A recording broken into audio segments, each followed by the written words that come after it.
Summer's here, and with weekend getaways, celebrations, and more on your calendar, Nordstrom has everything you need for your best dress season ever. From playful prints and breezy fabrics to 70s-inspired looks and bright handbags, discover new arrivals from your favorite brands like Reformation, Veronica Beard, Farm Rio, Levi's, and more. It's easy too, with free shipping and free returns, in-store order pickup, and more. Plus, Nordy Club members enjoy free 2-day shipping on thousands of items in select areas. Shop today in stores and at Nordstrom.com. Support for this podcast comes from Progressive, America's #1 boat insurer. We've all made mistakes on the water, but there's one mistake you shouldn't make: being uninsured. With Progressive Boat Insurance, you can choose coverage for most mistakes you or other boaters could make, helping you float carefree all season long. Quote today. Progressive Casualty Insurance Company and Affiliates. #1 rating based on boat market share data from ratefilings.com.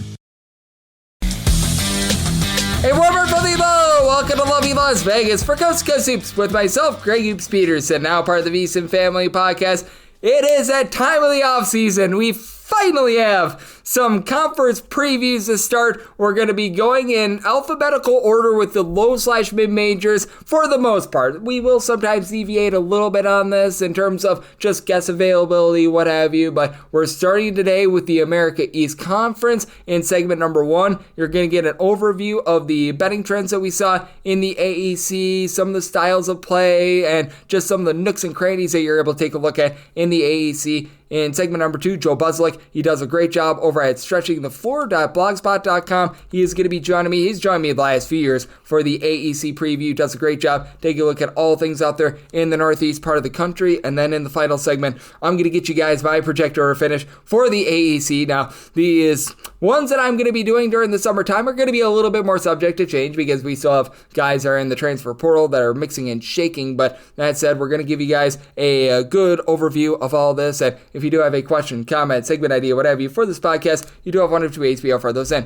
First one is my Twitter/X timeline at gunit_81. Keep in mind, LCM, name does not matter, so as per usual, please do send these into the timeline. And the other way is via an Apple Podcast review. If you rate this podcast 5 stars, it is very much appreciated. And then from there, you're able to fire in whatever you'd like to hear on this podcast via that 5-star review. As per usual, with regards to these conference previews, I don't go into Twitter/X questions on these, so anything that you might have sent in for today's podcast, that'll be taken care of on tomorrow's podcast, because I do want the focus to be on these conferences themselves and all these teams, so we want to go nice and in-depth there, and everything is indeed powered by EdgeBoost. Over at EdgeBoost, they're making sure that bettors are able to have access to their funds all day, every day. 100% of gambling transactions are always approved. When you go to edgeboost.bet, utilize that promo code of Greg, G-R-E-G. That'll get you a $1 match on your first deposit up to $25. And now let's dive in on America East Conference. I saw Binghamton be able to make the NCAA tournament last year, but they did experience a little bit of a coaching change as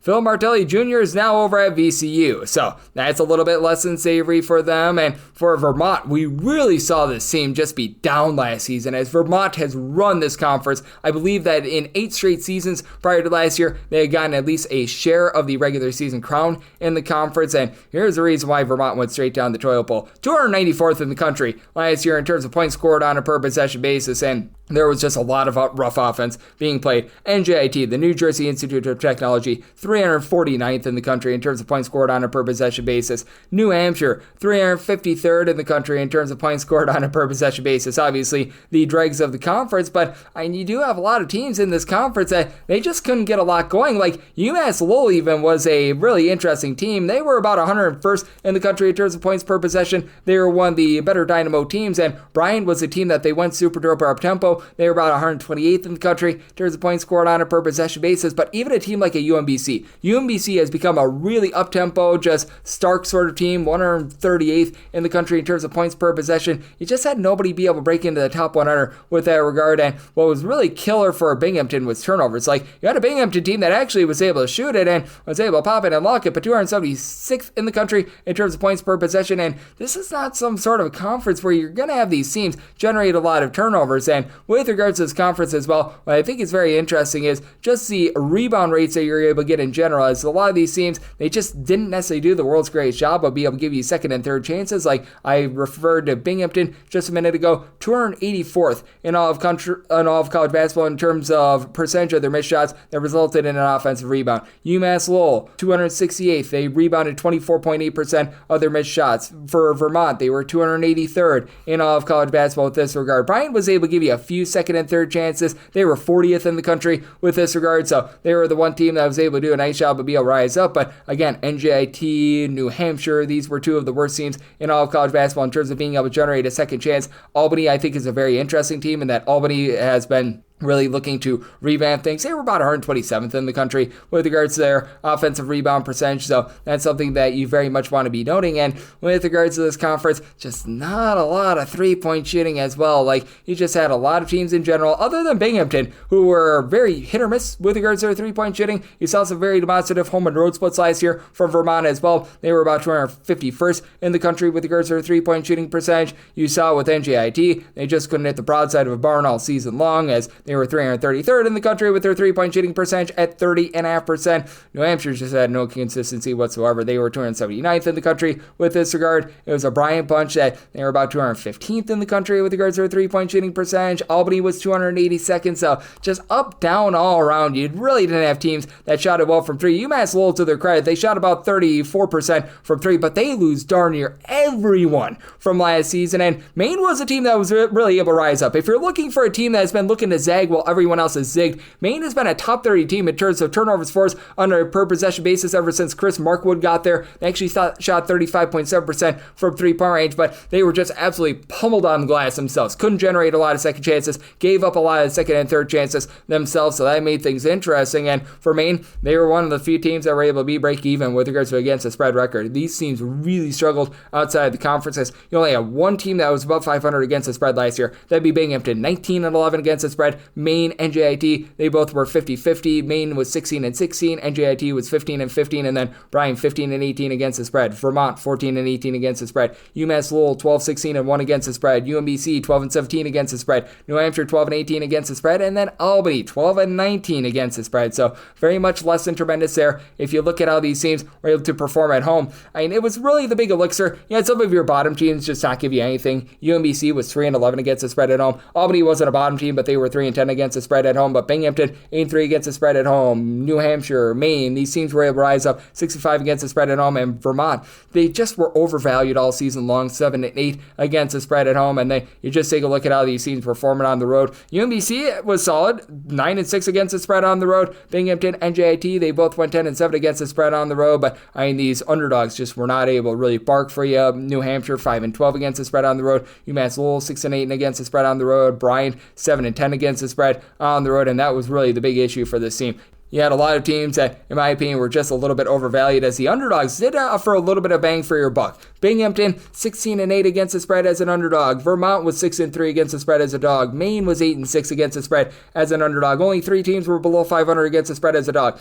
Bryant was 1-6 against the spread in this role. New Hampshire was 12-17 against the spread. They were an underdog all season long, and Albany was 8-9 against the spread as an underdog. But when these teams became favorites, they were just unbeatable. The only team that was able to make you a little bit of money, Bryant, 14-12 against the spread as a favorite. You had NJIT and Binghamton both go 500, 3-3 for Binghamton, 1-1 for NJIT, but UMBC 3-8 against the spread as a favorite. Albany 4-10 against the spread as a favorite. Vermont 8-15 against the spread as a favorite. So you just go down the list, and it was a paltry year for these teams whenever they were laying points. And out there in the America East, you had a lot of teams that were very much underwhelming. And I was referring to it. You do have a few teams that they like to play at an up-tempo pace. UMBC over the last few seasons under Coach Ferry, they've been one of the quickest teams in all of college basketball. And UMass Lowell, just a really interesting team in general, because there was a point where they were looking to play at warp speed. You've got an Albany team that they were playing really, really fast 2 seasons ago. They normalized. They were about league average in all of college basketball with regards to total possessions per game. As a matter of fact, for Albany last year, they were right around about 144th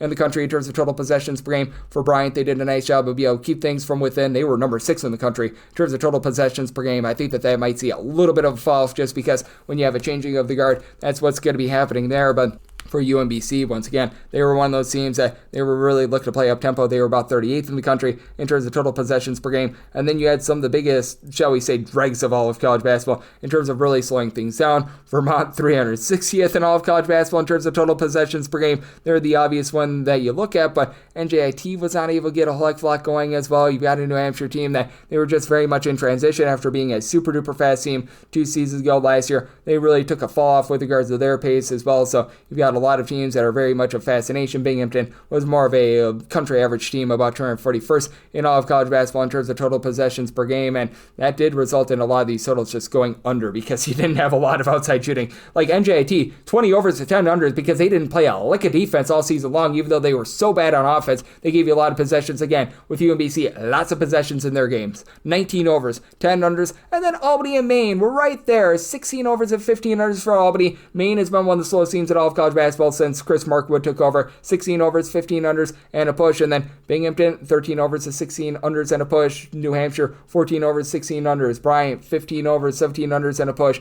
Vermont, 15 overs, 17 unders. And I think that is really interesting what you saw in conference play, because in conference play, that's where you really were able to see these teams just be able to show their worth, as NJIT, 12 overs to 4 unders, UMBC, 11 overs to 6 unders, Binghamton, Vermont, and New Hampshire, all between 53 and 56.3% to the over, and then Bryant, 7 overs, 11 unders, and a push, despite the fact that they were the fastest team in the conference. UMass Lowell is a little bit of an up-tempo team, 7 overs, 10 unders, Albany, 8 overs to 10 unders, so you notice that the slower teams were actually playing more overs, and the faster teams were playing more unders, so that's something that you do want to be taking note of. And with regards to non-conference games, you did see a pretty good split with regards to these up-tempo teams playing to the over, as Albany, 8 overs to 5 unders, UMBC, 8 overs to 4 unders. I think that there was a lot of familiarity with these teams, and because they were going up-tempo, because they had a lot of possessions in their games, that allowed for a lot of overwhelmingness. So I do think that that's something that you want to look at for this conference. We have seen a few coaching changes. We're going to be looking at that. We're going to be looking at these rosters and so much more. On the flip side is Joe Budzelek. He does a tremendous job at stretching the floor.blogspot.com.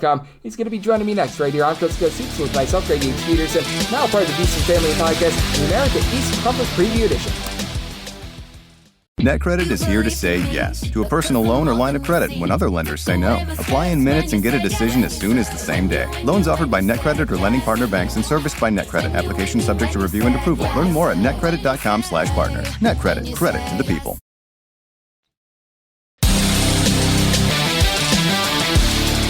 And we're back here in lovely Las Vegas for Coast to Coast Hoops with myself, Greg Peterson, now part of the VC Family Podcast. Great to be joined by this man, as we've got Joe Budzelek aboard. He does a tremendous job over at stretchingthefloor.blogspot.com, as he is doing incredible work taking a look at this great game of college basketball. He's based out there in the northeast part of the country, does a great job on the mid-major front, and really does a great job covering all things college basketball. You're able to follow him on Twitter/X at STF_NCAA altogether. And Joe, it's great to get you aboard. Thank you. All right. Thanks again for having me, Greg. Great to have you aboard, Joe. And Joe, we've got a very intriguing conference. And how about if we do dive in first things first with that team that did make the NCAA tournament in Bryant? Because I think that you know as well as I do, this is not going to be the same team. They lose their coach in Phil Martelli Jr., who takes the job over at VCU. Now you've got Jamion Christian coming in, and I like that hire. Jamion Christian was rock solid over at Mount St. Mary's. I felt like he got a little bit short shrift over at George Washington, but it's going to be a different style. It's going to be a different roster. How do you decipher this Bryant team and what they've all got? Like you said, not a great, but he had a solid last season at George Washington, 8 and 9 in the A10 play. It's definitely going to be a different squad. The previous Bryant group was all about pace. Obviously, in his 3 years at George Washington, pace was kind of inconsistent in the years, so we don't really know how that is going to be played out necessarily. What I really know for right now is just looking at the pieces that they brought in. It's been a slow build for Bryant, but one guy in particular that I'm excited about is Jay Young. He was actually a Vermont recruit last offseason, but then he ended up moving to Maryland. He's a really good 3-and-D point guard who played at some pretty high levels at UCF, Memphis, and Maryland. And then obviously Quincy Allen is a former top 100 recruit at a high school. He's kind of bounced around different spots so far in Colorado, but he had a pretty solid year at Chicago State last year, finished with nearly 10 points a game, 2 stocks a game. So he'll definitely bring some energy to the front court as well. It's wait and see. Like, they're not bringing that many pieces back. I believe they're returning about 12% of their minutes from last year. So it's a new look team. I'm not as high on them as I was last year. They were clearly a top 3 team last year entering the season, and they showed that they deserved the level that they got by the end of the year. But yeah, it's wait and see for Brian for sure. And I think that it's very fair to say that it's wait and see for this team as well as UMass Lowell. They lose darn near everything from last season, and now they're looking to pick up the pieces from here. They are going to be bringing in a few interesting guys via the transfer portal, but it's not like they've got some sort of like a transfer haul that you're sitting there and you're saying, wow, these guys absolutely knocked my socks off fast. They bring in Jared Frey from Stony Brook. You've got Austin Green coming over from Texas State. How do you take a look at a team that, and let's call it what it is, this is just not the same team that we saw last season? It's not the same team. They're not returning a single minute from last year of the guys from a team that I really liked entering the season last year. I thought they were the favorite to make it out of the America East, but they just fell flat despite having one of the oldest teams in the nation last year. There's a couple pieces that I like. Overall, I like their freshman class, and something of a theme throughout, I think, all the America East teams is that because of the heavy interest in money going into transfers this year, I think some of the low majors like the America East have some pretty more impressive than normal hauls. So entering freshman hauls. So like right off the bat, like Zaire Collins is a freshman who could get major minutes 24/7, ranked him as the 31st best point guard in the 2025 class. One guy I'm really looking forward to, and a Division II conference, the Northeast 10, has really brought some successful programs that have moved up to the NEC, but also a couple transfers that have been pretty well. Darrell Yepto from St. Michael's averaged 15 points, nearly 4 assists, shot 40% from 3. He was a 2-year captain on that squad, and he was the conference's all-defensive team 2 seasons ago. So he could be a two-way threat right off the bat. Literally like an hour before we're chatting today, they also just added former Fordham player Angel Montas, 6'6", 225, power wing, who never really got his footing at Fordham due to injuries, but he played decently at Mercer last year. Do a little bit of everything, a physical wing. For him, he's just kind of the biggest issue for him is health for sure. It's a group, again, I'm going to say wait and see a lot. I think they're a top half team in the America East just because I really like what Pat Duquette has done with the squad. But one thing the team does really well, which I'm consistent no matter what his squad has, they defend the perimeter really well, and they force isolation shots on defense. Yep, they certainly do. And I think that with Coach Duquette, he always does a great job of being able to instill that. And they've been one of the better rebounding teams in all of college basketball as well. So we'll see if they're able to get the most out of that. As Joe Budzelek, who does a great job over at stretchingthefloor.blogspot.com, showing me right here on Coast to Coast Soup, said, I think that this team is so interesting because one hallmark of the America East the last few seasons has been Maine doing such a great job of generating turnovers with those guys like Jaden Clayton, Kellen Tynes in the backcourt. It almost feels like it's going to be a little bit of a new look team this season because they lose that entire backcourt from a season ago, but they've got a lot more size. Like they're going to be bringing back some of their guys that were right around about 6'10", like a Kellen Gribben is going to be back. Keelan Steele is someone that has a little bit of size. I like the fact that they brought in TJ Beal, nice little bit of a combo players from Southeast Missouri State as well. So do want to get your thoughts on a Maine team that I feel like it might be a little bit different this year, but it's very clear that Chris Markwood always gets the most out of his teams. Another team with a strong freshman class, like you mentioned, some of the transfers that they brought in, they bring back their center rotation from last year. Ace Flagg, Cooper Flagg's little brother, he'll be there. He's 6'7", 180. He could play, I don't know, the 3 or the 4 there. He was ranked as a 3-star recruit from 24/7, and he stuck around. And it wouldn't shock me if he's the best player on the team because you look at the roster around him. It's not really full of surefire studs. And then, obviously, in addition to him, there's a couple transfer additions that had down years, but guys that have had good years in the past. McKay Gray, who didn't do a lot last year, but he averaged 10 points a game at NJIT 2 years prior to that.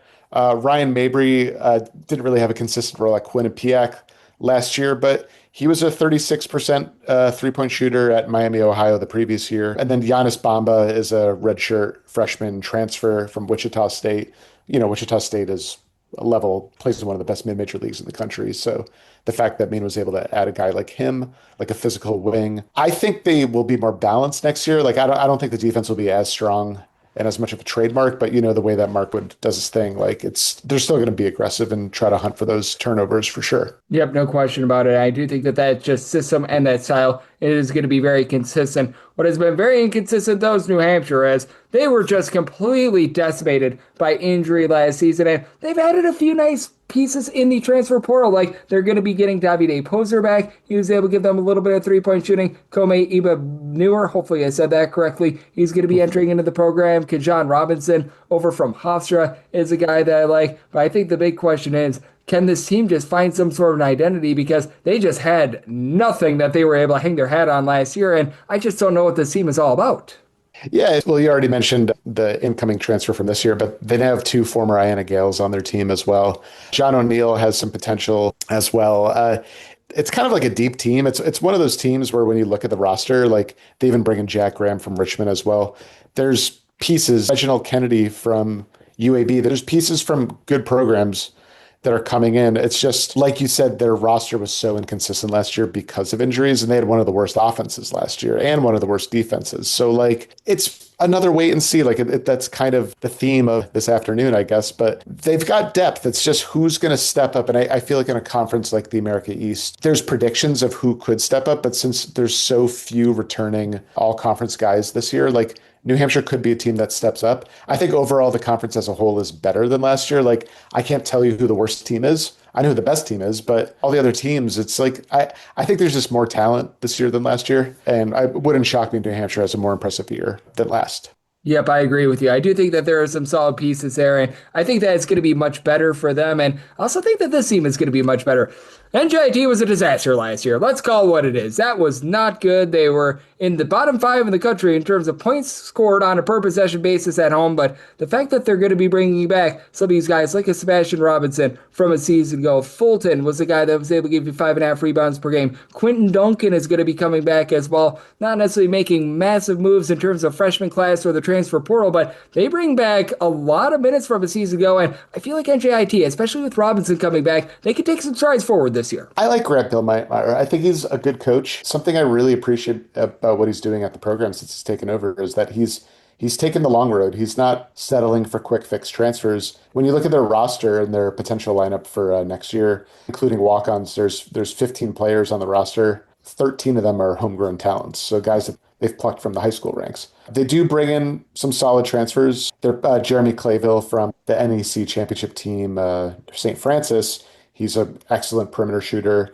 They bring in a big from Kansas City who is, could average a double-double in the America East level. Since they're bringing back so much talent, it's like, I'm curious to see how they do as a well-gelled team, because really outside of Vermont, like there's no team bringing back this much consistency, and it looks like the same roster as next year in terms of the talent that they're bringing back. So I like continuity in college basketball. I think NJIT, despite being a poor team last year, that continuity as the team grows, as their team is becoming, upperclassmen, I think they'll do better. To me, they're not the worst team in the conference. I doubt they'll finish at the bottom. It wouldn't shock me at all if they surprise. Yeah, but I could see them being one of those teams that, winning the conference would be very far-fetched, but being able to rise, maybe be like number 5, number 6, something like that. I agree with you. I do think that there's a stride forward for them to be taking, as Joe Budzelek, who does great work over at stretchingthefloor.blogspot.com, joining me right here on Coast to Coast Hoops. And how about this team with Albany? They got some good news with Kepler Klonzich. It looks like he's going to get another year of eligibility, and I did not see him in the transfer portal, so he should be back at Albany. They did a nice job adding guys like a Will Richardson, who was over at Fordham, a darn near 10-point per game scorer a few seasons ago. Isaac Abidi, hopefully I said that correctly, coming on over from Cleveland State, and so much more. And I look at this Albany team, and I don't think that they're going to be able to dethrone Vermont. I think that Vermont is the top team in this conference, but I can see Albany being right there in that top 3. If you wanted to say Albany is the second best team in the conference, I wouldn't blink when you would say that. It's a diverse team. You mentioned, a few of the players that they brought in. I think they have the best JUCO recruiting class in the conference. There are 2 guys from JUCO were all ranked in the top 100 according to JUCOrecruiting.com. It's a nice mix. It's like they got good size. Amir Lindsay's back, who was on the all-conference all-rookie team last year. You mentioned Will Richardson, like he left Fordham early last year, but he has a ton of potential. He was arguably like the highest rated prospect of Fordham's most recent recruiting classes. It's a deep group. When you look at the Dwayne Killing up and down his first 4 years, like he's never had a season above 500 in conference play. But one thing they do really well is defend the perimeter. It's one of their best aspects. And really just this year, the key is scoring. I think they have some electric talent. Nasir Muhammad from NIU is another guy who could do a lot, and he could attack the rim. It's hard for me to rank the team outside of, Vermont clearly is the number one team this year after struggling last year, but Albany could easily be the second best team for sure. Yep, I think that Albany is going to be able to have a nice come up. I do think that there's a lot of good pieces there. And this team I think is interesting with Binghamton. Jeremiah Quigley coming on over from Iona, and he was just stuck on George Mason's bench last season. He only played a few games for them. I think that that's massive. Now Binghamton, they're going to be losing guys like Gavin Walsh and company from a season ago, but Demetrius Lilly I think is one of the most impactful transfers in this conference, was able to put up nearly 6 rebounds per game at LaSalle. Obviously they lose some of that backbone from a season ago, but with Binghamton, I think that they did a really good job of being able to bring in some nice talent in the transfer portal, and I think that there's a lot of upside with this team. Yeah, a lot of the teams that we've talked about so far are deep, but it's hard to really pinpoint the true talent on the team, where Binghamton's quite the opposite. They don't really have a ton of depth yet, but like you mentioned, Jeremiah Quigley, I watched him a bunch at Iona 2 seasons ago. He was incredibly poised as a freshman there. He was kind of a little in over his head at the A10 last year, but back in as a veteran upperclassman in the AE, I think he'll do fantastically as the point guard. You mentioned Lilly. He basically averaged close to a double-double at LaSalle. That's in the A10, and he even worked on his three-point game. And then to me, the third guy is Bryson Wilson from Buffalo, averaged 7 points a game. He could attack the rim a little bit.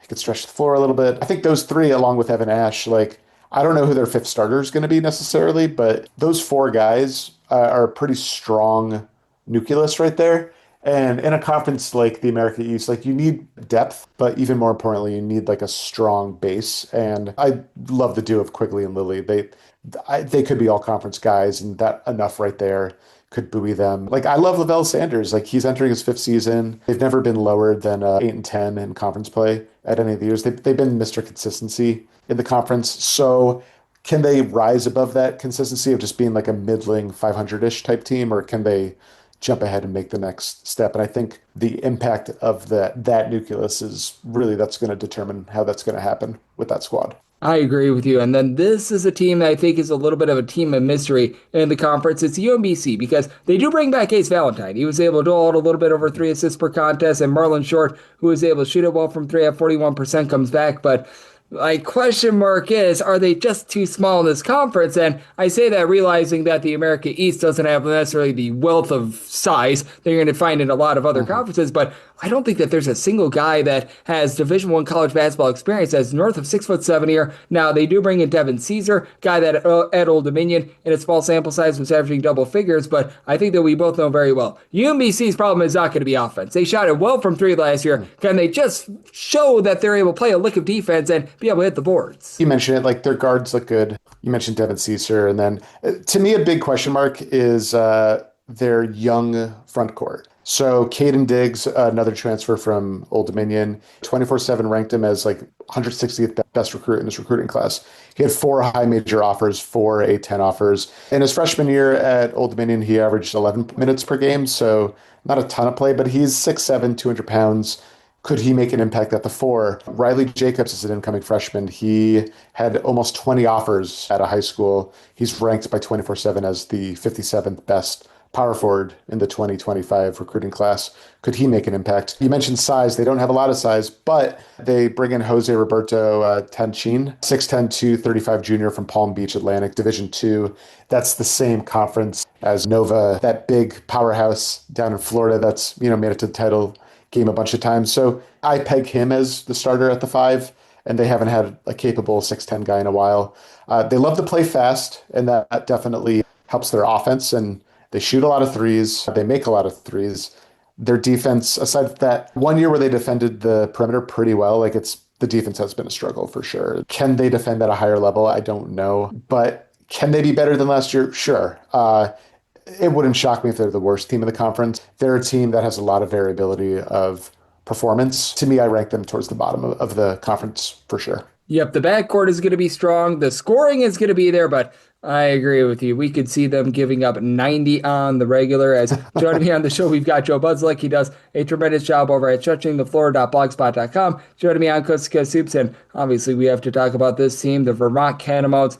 I mean, it was rough for them last year, 284th in the country in terms of points per possession, but I think so much of it was TJ Long being out with injury, just an 8-game sample size out of him, and the fact that they're bringing in the transfers that they are. Gus Yalden coming on over from Wisconsin and Seton Hall is big. Ben Michaels coming on over as well. They're getting back Jackson Skipper, who spent a year over at Oral Roberts after he began his career at Vermont. They finally have decided to enter into the transfer portal, bring in some talent, and with the guys that they've got coming back in the backcourt, I think that this team should be able to restore order and take this conference once again. This team is so deep. Last year was weird. Their offense was, for lack of a better word, it was terrible. And that's not what Vermont does. Like John Becker, like they have a beautiful offense. When you look at their stats, that one of the most efficient offenses in the country. Ken Palm ranked them 304 overall and 268 in effective field goal percentage. So just an awful year. And you mentioned TJ Long's gone. So with that spacing out, like what happened with the team. So when you look at this year's squad, Long's back. He's probably going to be eased in a little bit. I don't think he's going to start right off the bat, but he's an excellent player. TJ Hurley, he's the only player from an all-conference team. If he was on first-team selection, he'll be a stud. They also have more insurance this year. Like, their shooting was bad last year. Long is back. Hurley's a fantastic shooter. And then you mentioned Skipper, Trey Woodward from New Hampshire, Ben Johnson from Bellarmine, Chris Kuzmeka from Loyola, Maryland, who's coming on as a walk-on, actually. They all shot 36% or better from three last year. So they have depth of shooters. And for me, the transfer pickup that I love, that I think brings a dynamic to the team that was missing before they picked him up, 6'11", 190 junior David Simon from San Diego. Not a scorer, but he's a guy in limited time, can have like a 3-and-D rim protector, like a rim-running, skinny 6'11" guy who can be a dynamic defender. You look at this roster, they are 3 deep in every position, 2 or 3 deep in every position. And they're not just deep, they are good. Like, they have talent. The gap between Vermont and the second best team to me is huge. Sean Blake is probably going to break out to be a stud after being an all-rookie selection last year. What's crazy is, like, I can't tell you who's going to start on this team, and that's a compliment. It's so deep. Kind of had a slow start on the portal, but about a couple weeks ago when they started adding Trey Woodyard and Skipper and Johnson and Simon, and they had a really good May on the portal. And that definitely sets them up for a magical year for Vermont. Yep, I totally agree with you. I thought that they did a nice job over the last few weeks being able to add some talent. As you mentioned, they've got a lot of depth, and I think that things are going to be going back to where they need to be in the America East, with Vermont being able to take hold there, and you always do a great job of covering all things college basketball out there in the northeast part of the country, Joe. I know that you're hard at work getting set for the upcoming college basketball season, and let the people at home know what's all on tap for you and how people can follow along on social media and other platforms. Yeah, thanks. So you can find me on Twitter, STF_NCAA, and stretching4.blogspot.com is my blog. Speaking of America East, I will be profiling Vermont, profiling different schools that are kind of like epicenter of the mid-major level, and Vermont's obviously the epicenter of America East basketball, and they've been one of the best teams in the country for years now. Looking forward to more discussing America East basketball later this year. But yeah, thanks so much for having me on. Absolutely. Joe does an amazing job taking a look at this great game that we all know and love of college basketball. And every single time he joins me, he lends such amazing insights. So big thanks to Joe for joining me on Coast to Coast Super Sound, part of the VSiN Family Podcast. And coming up next, how about if we take a look at my projector or finish for the America East? NetCredit is here to say yes, because you're more than a credit score. Apply in minutes and get a decision as soon as the same day. Loans offered by NetCredit or lending partner banks and serviced by NetCredit. Application subject to review and approval. Learn more at netcredit.com/partners. NetCredit. Credit to the people.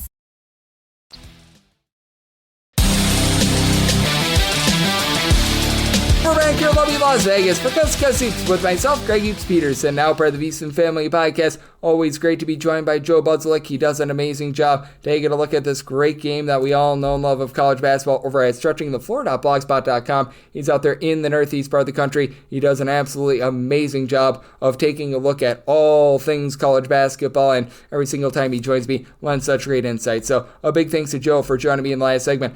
Now it is that time of the podcast. I give you my projector or finish for the America East. Now, do note, because I am doing a conference preview today, any news and notes that we saw in college basketball that went down over the last 24 hours prior to this going up, those are going to be recapped tomorrow. So tomorrow's podcast is going to be the last 48 hours of college basketball news and notes. So we're going to get everything tied up there. But that said, in terms of dead last and my projector or finish, I have to go with New Hampshire here. Now, New Hampshire has actually added a few interesting guys. I think that Kajan Robinson is going to be able to come in from Hofstra, and he's going to be able to give you a little bit of production. Now, is he going to be the Mona Lisa Vito of college basketball or anything like that? No, but he was able to average about 5.5 points, shot in the mid-30s from three-point range at Hofstra, so there's a little bit more, shall we say, respectability there. You've also got Reginald Kennedy, who's going to be coming on over. Not a guy that really saw too much of the floor while he was over there. As a matter of fact, he redshirted last year, and he just is a guy that in general I think is an interesting prospect, but just being able to bring in that sort of pedigree, I know that he was a little bit touted coming out of high school. That's going to be able to help them out a little bit, but what are you going to be able to get out of these guys like a Balil El Shakir, who is a 6'8" guy, and he's expected to be one of their main low post presence right now, and that's a place that's rough. Even though the America East, it doesn't necessarily have the most, shall we say, size out there, I do think that this team is just going to get absolutely pummeled down low, and when it comes to this New Hampshire team, I just don't know if Nathan Davis is the world's greatest coach, if I'm calling it what it is. They've got Davide Poser, who's back from a season ago. He was able to give you a little bit of production. Dylan Saunders should be able to give you a bit of scoring as well at 6'8", but this is just a roster that, in my opinion, it's leaving a whole heck of a lot of something to be desired. I've got all sorts of question marks with regards to a New Hampshire team that, again, I referred to it at the top. This was a bunch that was 353rd in all of college basketball in terms of points scored on a per possession basis, and other than Poser, who gives you 6.5 points on 40% three-point shooting, you just don't have a lot of their returns for this team, and you have no rebounding whatsoever. So with New Hampshire, I did set them in my projector finish at number 9. Number 8 in terms of my projector finish, I'm going with UMass Lowell. Now with UMass Lowell, it's sort of a you trust in the system sort of thing to be able to avoid the complete seller, but and they're bringing in Jared Frey from Stony Brook, who averaged 8.5 points on 34% three-point shooting, and Stony Brook absolutely stunk,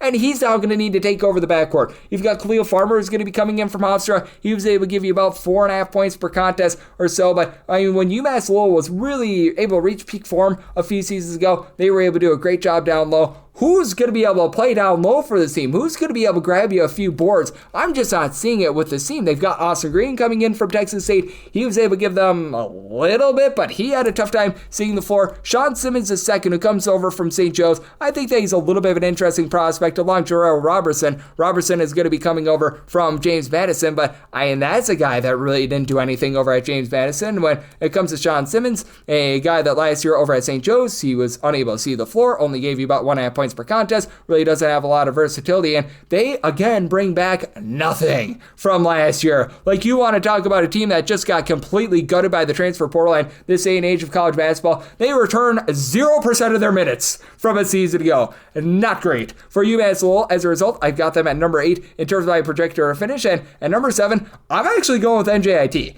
NJIT, I think, actually has a chance to be able to rise up, and I feel like I might be shorting them a little bit here. I could see this team being able to make a rise into the top 5 because you bring back Sebastian Robinson. They've got about half their minutes returning from a season ago, which it doesn't sound like a ton, but in mid-major college basketball in 2025, if you're able to bring back half your minutes from a season ago, you're actually doing something right. Grant Bellemeyer has had a little bit of a rough go of it since taking over this job, but bringing back Sebastian Robinson, 12 points, he was able to give the team 3.5 assists per contest. That's nice. Now, their go-to scorer in Tariq Francis, who averaged 19 points per contest, being out of the fold, that sinks, and you have Sebastian Robinson, who shot less than 20% from three-point range, so is a little bit less than savory there, but that said, at the very least, they're bringing in some of these guys that I think are going to be able to give you a little bit of a spark as they bring in from UMKC, Melvin Ikamboli, hopefully I said that correctly. He should be able to give this team a little bit of rough and tumble down low as he's able to pull in there right around about 5+ rebounds per contest. You've got Quentin Duncan, who's back after he was able to give you 6.5 points, shot 42% from three-point range. Jordan Rogers, as a part-time starter, was able to give you 4 boards, and then you're bringing in guys like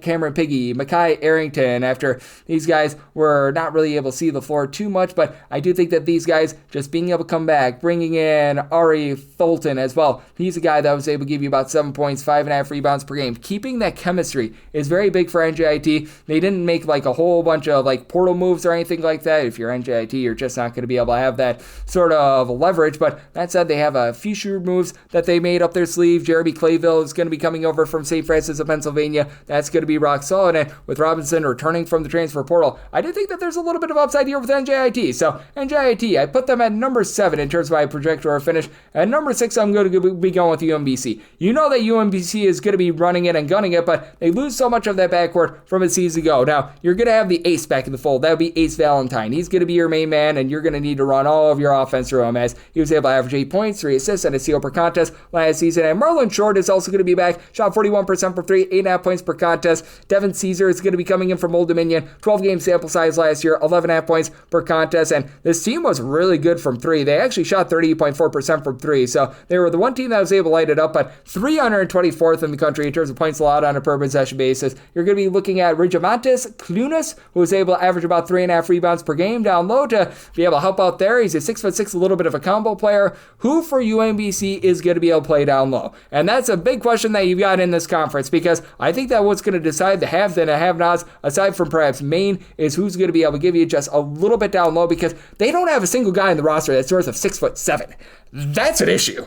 That's a big issue. Tim Easy, is he going to be able to give you any rebounding? Caden Diggs, is he going to be able to give you any rebounding? I'm saying no and no on both of those. I think that that's going to hold back UMBC. Going to be a rock-solid offensive team, probably going to be a nice over team, and they're probably going to be a team that gives up 90-plus on the regular. So we've got UMBC at number 6 in terms of my projector or finish. At number 5, I'm going to be going with Binghamton. I think that Binghamton has a few guys on this roster that are going to be able to cook. You saw them last year actually have some good three-point shooting. They had some nice production. They just had a tough time holding on to the ball. Now you bring in Jeremy Quigley, who he was over at Iona 2 seasons ago. He was stuck on George Mason's bench. He just pretty much decided to quit the team after he had 10.5 points per contest when he was over at Iona 2 seasons ago. That's a good ad. And now you've got Demetrius Willily down low. I was talking about with a lot of those lesser teams, the fact that they had nothing down low. This guy comes in from LaSalle. He's 6'8", 7.5 points, 6 rebounds per game. He did a little bit of a fall off towards back half of the season, but it's going to be able to help them out. Bryce Wilson is able to give you about 4 boards. He comes in from Buffalo as a little bit of a transfer wing as well. Now, this team needs to force a few more turnovers. I recognize that in the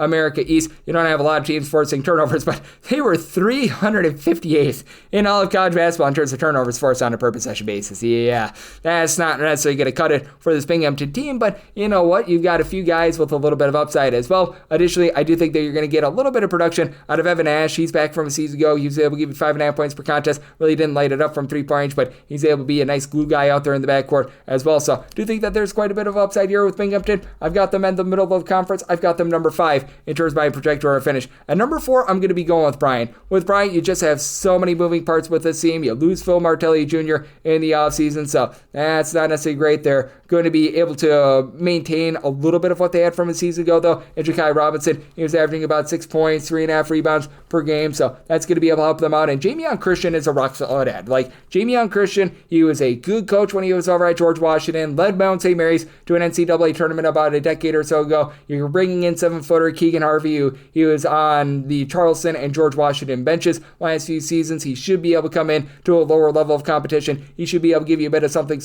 Aaron Davis, he's going to be able to give you a bit of production as well, about 5 points per contest, and small 13-game sample size last season. He's a bit of a 6'7" wing that should be able to help you out. And I do believe that just in this Bryant system in general, you're going to be able to get some relatively good production. Again, I think that it's going to take them some time, and this could be one of these teams that they have a really rough start to the season, but then they're able to pick it up towards the back half of the season. And I bring in Quincy Allen as well. Quincy Allen is a former top 200 recruit. He was over at Chicago State last season, and when he was over at Chicago State, you could tell that it took him a little bit of time to be able to pick it up, but towards the back half of the season, he was able to give you some good production, 9 points, 5 boards per contest. Not a guy that's going to light you up from 3-point range whatsoever. I mean, this guy shot like 30 or 24% from 3-point range, so that was a little bit less than savory, but you'll take a look at what he was able to do in conference play last year versus non-conference play, and it was pretty much a night and day difference, as in non-conference play, he was, I believe, a little bit banged up because he only played in 20 games last season, but when he was able to get out there, when he was able to get into what was NEC play, he was averaging closer to about 10 points,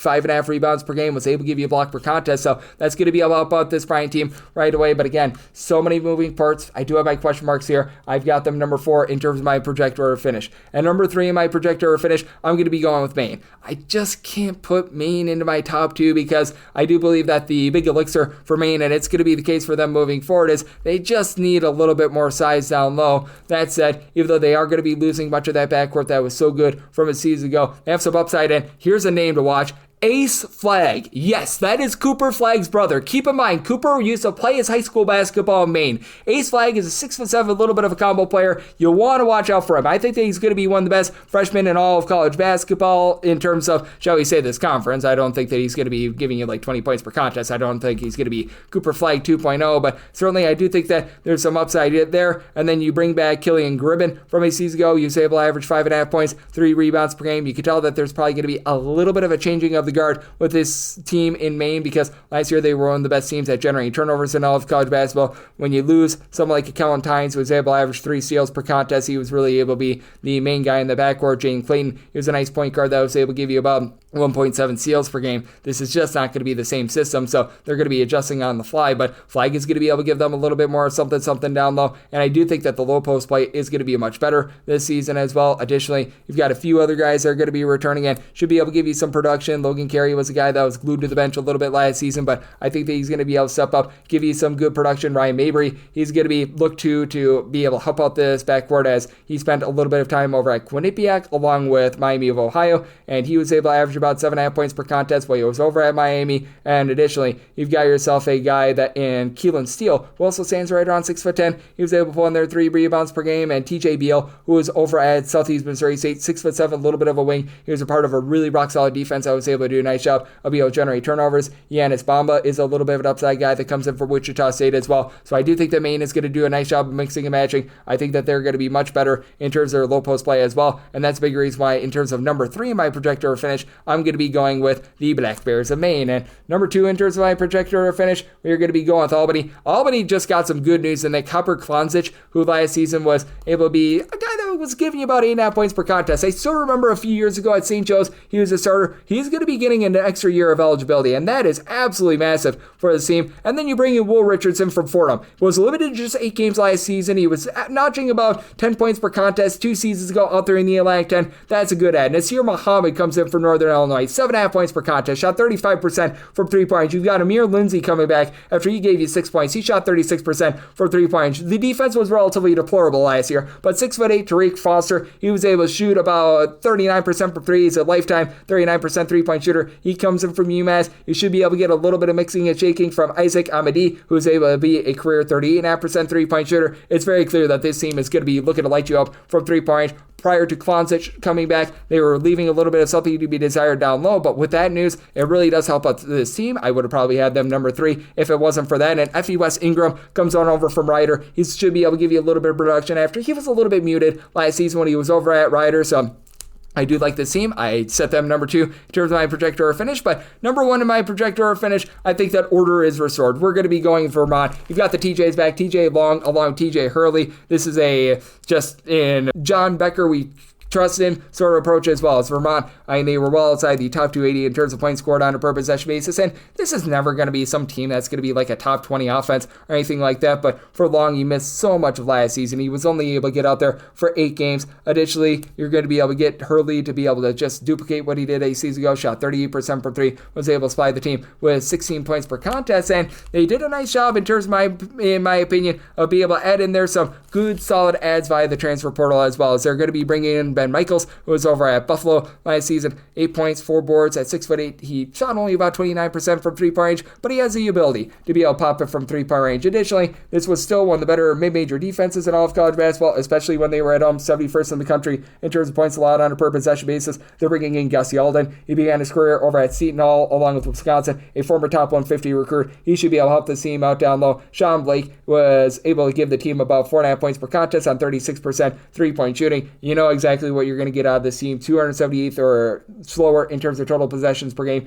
each out of the last 9 seasons, but I do think that being able to add in there a little bit of size down low, I do think that with this team deciding, you know what, we're going to add some guys in the transfer portal, something that they have been very hesitant to do in past off seasons. Trey Woodyard is a guy that's going to be coming over from New Hampshire. He, a few seasons ago, was able to average 6+ points per contest. Chris Kuzmesma, he comes on over from Loyola, Maryland. He was able to see some good minutes in their backcourt as well. You've got Jackson Skipper, who was with the program him to start with. Went over to Oral Roberts, was averaging about 6 to 7 points per contest. Shot it relatively well from three. You've got more depth with this roster than any other in the conference. You've got a proven coach. You've got a proven system. I feel like last year was a blip on the radar. I think that they're going to get back to form. Vermont, my number one team out there in the America East. And that'll wrap things up for this conference preview edition right here on Coast to Coast Hoops, now part of the Easton Family Podcast. A big thanks to Joe Budzelek. He does a great job over at stretchingthefloor.blogspot.com. He joined me in the last segment. If you do like hearing from this fine podcast, Coast to Coast Hoops, you're able to subscribe wherever you group of podcasts, Apple Podcasts, Google Play, Spotify, Stitcher, and TuneIn. If you have a question, comment, segment idea, whatever you for this podcast, you do have one of two ways we offer those in. First one is my Twitter/X timeline at gunit_81. Keep in mind, Larry the name does not matter, so as per usual, please send these into the timeline, and the other way is find an Apple Podcast review. If you rate this podcast 5 stars, it is very much appreciated. And then from there, you're able to fire in whatever you'd like to hear on this podcast via that 5-star review. Coming at you guys every single day on this podcast, regular season and on season. So I'll be back with you once again tomorrow. Thank you. Americans love using their credit cards, the most secure and hassle-free way to pay. But DC politicians want to change that with the Durbin-Marshall credit card bill. This bill lets corporate megastores pick how your credit card is processed, allowing them to use untested payment networks that jeopardize your data security and rewards. Corporate megastores will make more money, and you pay the price. Tell Congress to guard your card, because Americans lose when politicians choose. Learn more at guardyourcard.com.